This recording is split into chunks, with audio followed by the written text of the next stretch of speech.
Hey there! So I wanted to show something that has been staring me in the face for, I don't know how long. Probably the better part of 6 to 9 months. And I have certain things that with RTM and the way I'm learning that I'm dismissive of. One of those things originally was flip zones, not because I don't think that they're valid, but there were just something in my mind was like, no, it can't be that simple, or oh yeah, I don't know what this is. So yeah, so I was just that, and also not so much flags, but the way that they will hold price up and then hold price down, as opposed to just seeing them as limits, which is the same thing, but I was only really seeing them as a locally acting limit, which comes if you don't do the homework and you don't pay attention to the part that says follow the flag through until it no longer has an influence. And if I had done that in the homework, say a year ago, then I'd be much further on than I am. So do your homework, people. And that's not just to whoever's listening, but that's to myself also. I still have to properly go through and formally get through the homework lessons, even though I think I've kind of assimilated most of what they are. But anyway, let's have a look at this here. So this is the US 500, it says down the bottom here, but that's the SP500, of course, which I don't trade, but because I've just got a Forex broker, and that's all I can actually trade on there. I think there is some option to trade other stuff, but then why when you can find plenty on Forex anyway? So we see what I'm looking at here is something that I've started paying more attention to recently. I'd be paying more attention all along if I'd again done my homework. But we have a failed Quasimodo here. So as price is coming up here, we're seeing that it's got higher highs, and lo and behold, we have a lower low here. So you've got a low, high, lower low, higher high. Let me start that again. A high, a low, a higher high, a lower low, and so when we get back to here, we're expecting a Quasimodo to happen, and it doesn't. So you can see here we have a reaction when it comes back in, and off price goes again. So this is something that you'll see very often, but it's not actually what I'm pointing out in this video. It's just something I'm seeing at the moment. What I'm wanting to see on this video is where we should expect a reaction to this when price comes back. You see there is a reaction, and I was trying to look to see why this would be the point to expect a reaction and not here, or in fact here, which it's got a reaction here, but that's not down in this area. So why would we think that maybe it's down in here? And so we'll go a bit further into this area, and you can see that we have our previous high, and then when we have a new high here, I'm going to mark that in. It comes up high here, down, and then down a bit further. So here, and then this is the lowest low before it then goes higher again. So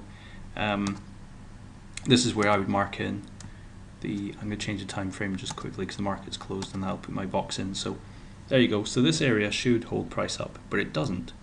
It actually breaks here. So that makes this point to this point, in fact, a new price action zone.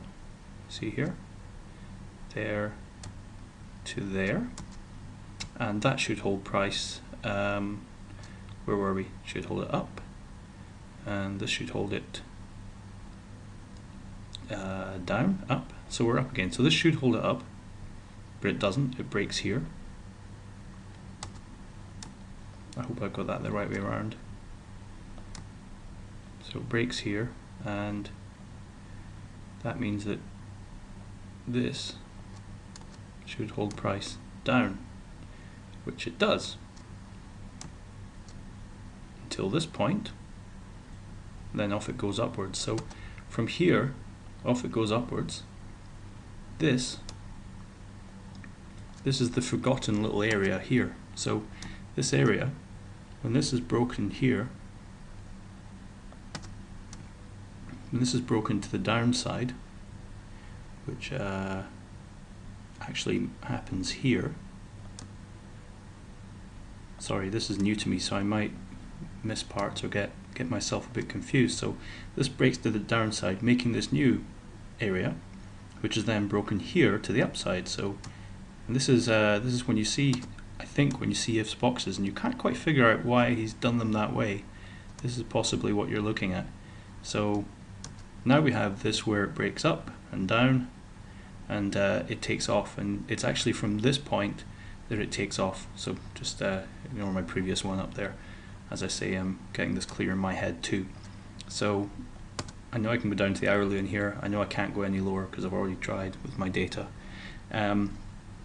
So yeah, this is a pretty strong move up. So where am I going to expect price to have a reaction? It's probably going to be right back down the bottom of it. You may get something in here as a decision to go higher, and this is why you watch lower price action, but right there, that's boom, off it goes, and it doesn't look back.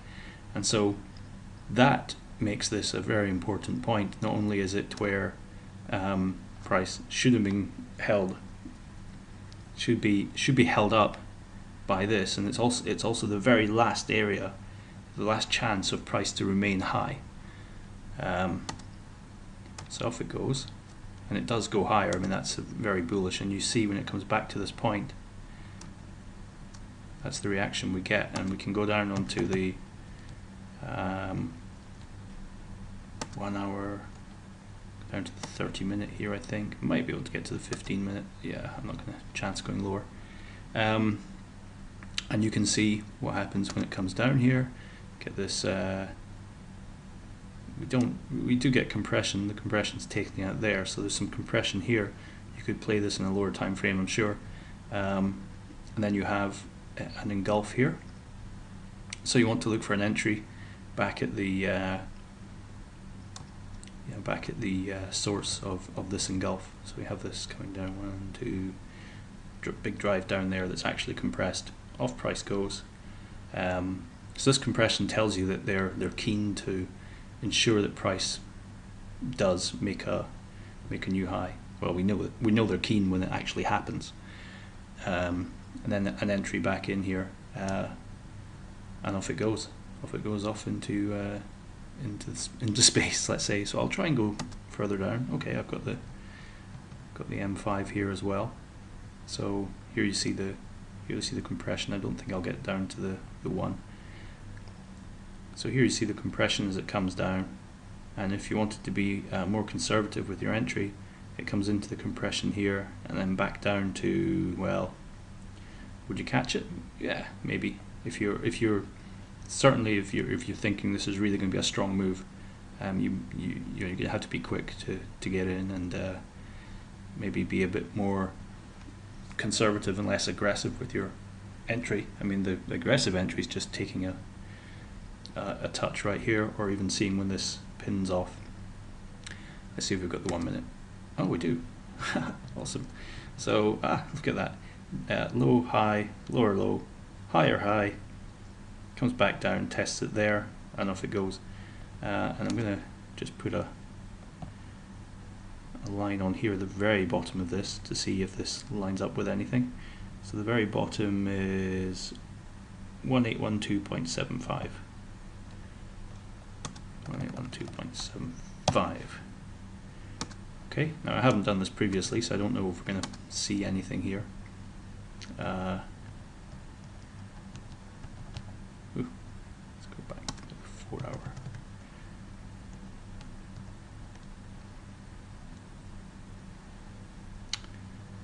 Well, look at that.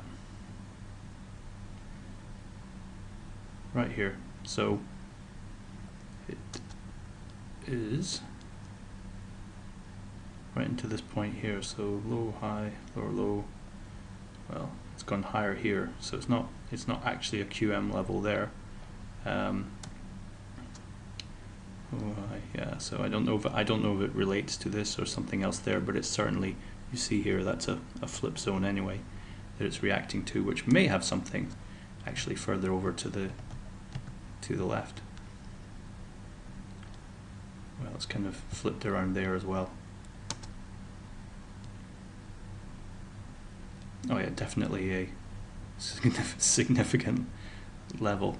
All right, so yeah, just more strength to what we're doing really. So you see this whole thing here.